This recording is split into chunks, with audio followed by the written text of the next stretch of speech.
राधे राधे भक्तों, जय श्री राधे, जय श्री श्याम। कैसे हो आप सब लोग? आशा करती हूँ आप सब बहुत अच्छे होंगे। तो आज मैं आपको महाभारत की एक ऐसी घटना सुनाने जा रही हूँ जो हमें बताती है कि जब संसार के सारे सहारे छूट जाते हैं तब भगवान श्री कृष्ण अपने भक्त का हाथ स्वयं थाम लेते हैं। तो यह कथा है द्रौपदी, चीरहरण और भगवान श्री कृष्ण द्वारा उनकी लाज बचाने की।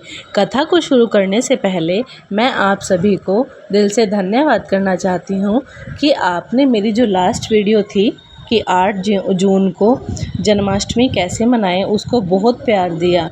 तो आप मुझे ऐसे ही सपोर्ट किया करो, मुझे भी बहुत अच्छा लगता है और मोटिवेशन भी मिलती है।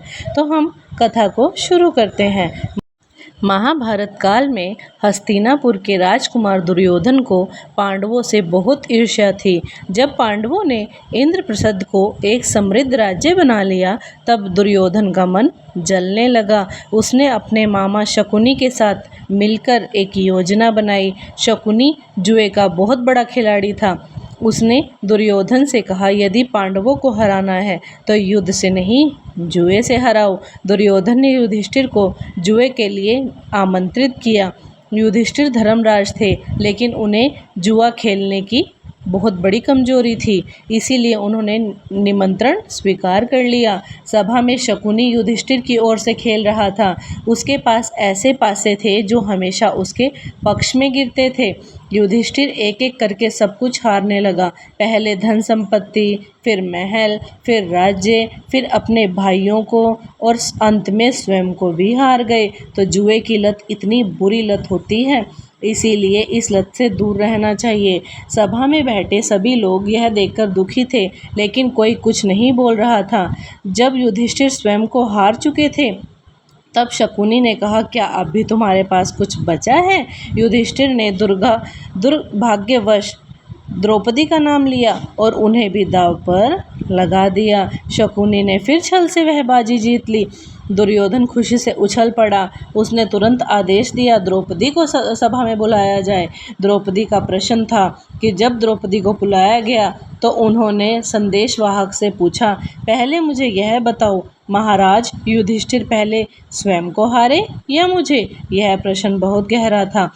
यदि युधिष्ठिर पहले स्वयं को हार चुके थे तो फिर उन्हें द्रौपदी को दांव पर लगाने का अधिकार ही नहीं था, लेकिन कोई भी इस प्रश्न का उत्तर नहीं दे पाया।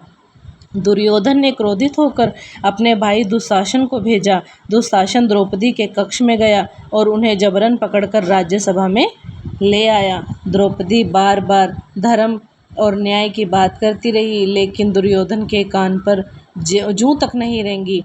सभा में भीष्म पितामह, द्रोणाचार्य, कृपाचार्य और अनेक महान योद्धा बैठे थे, लेकिन कोई भी दुर्योधन का विरोध नहीं कर रहा था। दुर्योधन ने द्रौपदी का अपमान करने के लिए उन्हें दासी घोषित कर दिया। फिर उसने दुशासन को आदेश दिया, इनके वस्त्र उतार दो। यह सुनकर पूरी सभा स्तंभ रह गई, लेकिन अहंकार में अंधा दुर्योधन किसी की बात सुनने को तैयार नहीं था। द्रौपदी ने पहले सभा में उपस्थित सभी लोगों से सहायता मांगी। उन्होंने भीष्म पितामह की ओर देखा, द्रोणाचार्य की ओर भी देखा, विदुर की ओर देखा, अपने पतियों की ओर देखा, लेकिन कोई भी उनकी रक्षा नहीं कर सका।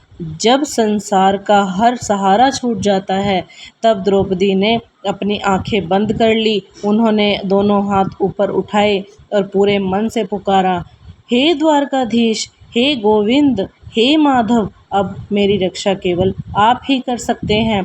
कथा के अनुसार जैसे ही द्रौपदी ने पूर्ण समर्पण के साथ श्री कृष्ण को पुकारा, भगवान ने उनकी पुकार सुन ली। दुशासन द्रौपदी का वस्त्र खींचने लगा, लेकिन आश्चर्य, जितना वस्त्र वह खींचता उतना ही नया वस्त्र प्रकट हो जाता। वस्त्र समाप्त ही नहीं हो रहा था।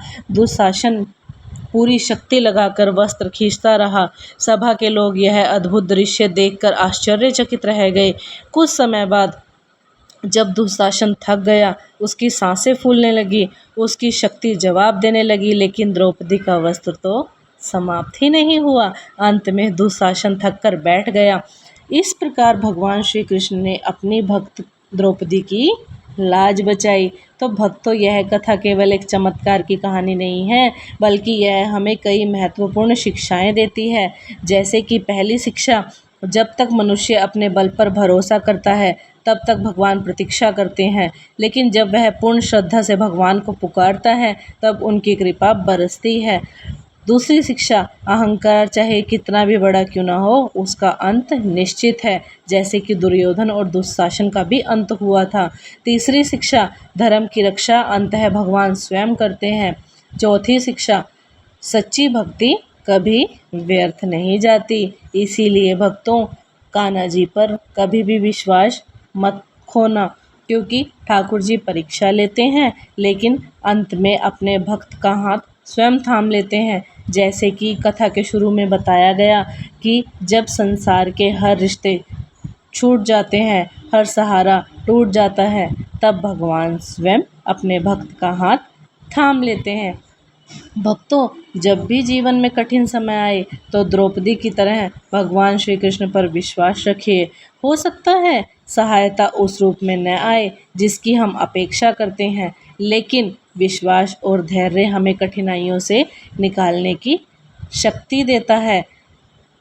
राधे राधे। यदि आपको यह कथा पसंद आई हो तो कमेंट में जय श्री कृष्ण अवश्य लिखें, क्योंकि भगवान पे विश्वास ही सबसे बड़ी ताकत होती है इंसान की। इंसान के बस में देखो, इंसान के बस में कुछ भी ना हो, लेकिन इंसान के बस में भगवान पे विश्वास करना तो होता है ना। इसीलिए अपने भगवान पर कभी भी विश्वास को मत खोएं, हमेशा विश्वास रखें, क्योंकि ठाकुर जी परीक्षा लेते हैं, लेकिन कभी भी अपने भक्त का साथ नहीं छोड़ते। इसीलिए इस वीडियो को ज़्यादा से ज़्यादा शेयर करें, ताकि जिसका विश्वास भगवान पर नहीं है या टूट गया है, उसका विश्वास दोबारा से बन सके। राधे राधे। जय श्री राधे। आप सभी ने जिस जैसे लास्ट वीडियो को बहुत प्यार दिया था, इसको भी खूब प्यार देना, मोटिवेशन मिलती है इस चीज़ से, और मैं और अच्छी अच्छी वीडियोज़ आपके आगे लेकर आऊँगी। राधे राधे। जय श्री राधे। ठाकुर जी की कृपा से आप सबकी ज़िंदगी में खूब खुशियाँ आएँ और आप सभी ऐसे ही मुझे सपोर्ट करते रहें। राधे राधे।